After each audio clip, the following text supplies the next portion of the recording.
And reporter David Spicer is at Sutherland Courthouse in Sydney, where there's been a sequel to the gun trafficking arrests. So, David, what's been happening?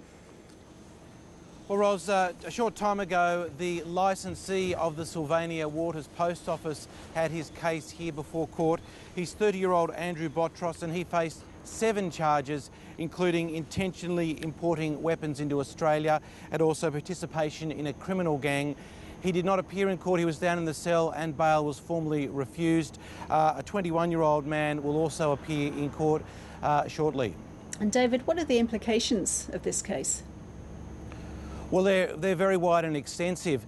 The most alarming implications is that 220 Glock pistols, which have been imported over the last little while, the last 6 months, are still at large on the streets. They could be anywhere in Australia.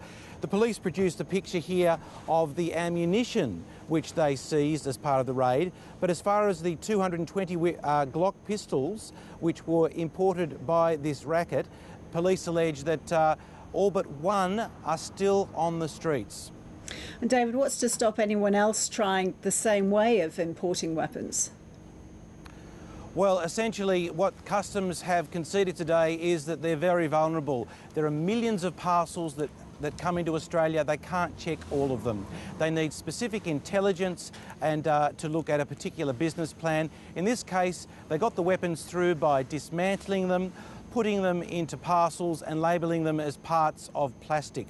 And essentially, unless the Customs get that specific intelligence to look for a particular item, Australia is vulnerable to this sort of crime in the future. And in the short term, the hunt is on for those 219 Glock pistols, each worth $10,000 to $15,000 on the streets. Ros? Thanks, David.